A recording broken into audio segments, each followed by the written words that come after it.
que j'ai loupé? On était tout riquiqués! Et bonjour à tous, j'espère que vous allez bien et bienvenue dans cette nouvelle critique. Aujourd'hui nous allons parler de Ant-Man et la Guêpe. Sorti le 18 juillet 2018 et réalisé par Peyton Reed à qui l'on doit le premier opus et également aussi le film Yes Man. Ant-Man et la Guêpe raconte l'histoire de Scott Lang qui a bien du mal à concilier sa vie de super-héros et ses responsabilités de père. Hope Van Dyne et Hank Pym vont alors lui confier une toute nouvelle mission. Avant de vous parler du film, revenons un peu sur mon avis sur le MCU en général. Pour moi, Kevin Feige a réussi à imposer un renouveau sur le style super-héros et depuis 2008, force est de constater que la formule est toujours gagnante. Même si on peut avoir du très bon, on peut avoir également le pire au sein du MCU.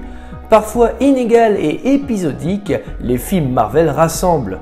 La première phase était plutôt bien amenée et on n'avait jamais vu un rassemblement de super-héros au sein d'un même univers au cinéma.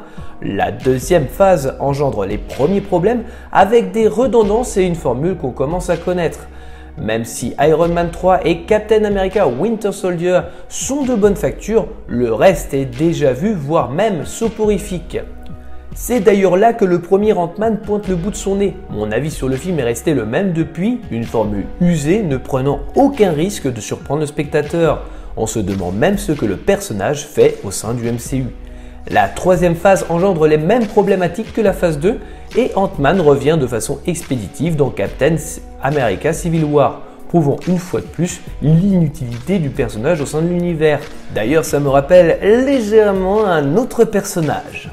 En avril 2018 est sorti Avengers Infinity War, où l'absence du personnage se fait remarquer par les fans. Lorsque Ant-Man 2 arrive, on se dit que l'on va peut-être avoir des réponses concernant cette absence, et peut-être même des indices pour un éventuel plan contre Thanos.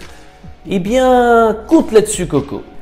Attention, le but n'est pas de bâcher le film gratuitement, mais il est vrai que ce film est aussi inutile que le premier. On peut y retrouver des qualités en grattant, mais il ne restera pas dans les mémoires. Pourtant, il y a de quoi être frustré, environ 160 millions de dollars, tout de même pour pas grand chose finalement. On note tout de même la qualité des effets spéciaux, assez agréable à regarder, mais ce n'est sûrement pas dans la qualité de son scénario que l'argent est utilisé. Si la formule était déjà usée dans le premier film, ici on culpabilise carrément d'être dans la salle de cinéma. Il y a même cette petite voix qui vous dit « Tu le savais que ce film ne serait pas utile, hein ?»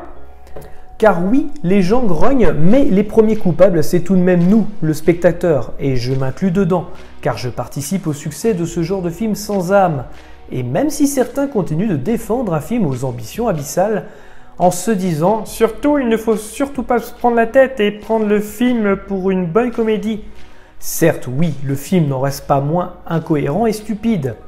Je répète un peu ce que mes confrères indiquent dans les critiques déjà dispo sur YouTube. Je n'ai pas d'ambition d'apporter un élément ou une analyse supplémentaire car il y a malheureusement rien à dire en plus. Pourtant, le projet aurait pu être tellement plus grand, reposer sur des indices pour le prochain grand combat des Avengers, intégrer de façon plus ancrée le personnage dans l'univers du MCU, faire de la mise en scène intelligente, surtout avec les différentes possibilités qu'offrent les héros avec leurs costumes, évoquer d'autres sujets que la difficulté d'être parent et super-héros, avoir un méchant avec de véritables ambitions, bref, le MCU n'a rien fait des personnages.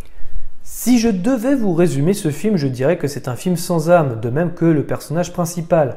Ant-Man et la Guêpe est juste là pour faire patienter les projets plus ambitieux, comme Captain Marvel ou Avengers 4. 160 millions pour faire patienter ne reste que la seule ambition du studio. Elle semble plutôt efficace. Merci d'avoir regardé cette toute première vidéo du site Movies 365. Je précise tout de même qu'il s'agit d'un avis et non d'une pensée unique. Je vous invite donc à liker, commenter, vous abonner si ce n'est pas déjà fait. Nous sommes dispo également sur notre site officiel movies365.fr, Twitter et Facebook, les liens sont dans la description. Dans tous les cas, rendez-vous dans les salles obscures pour de nouvelles aventures.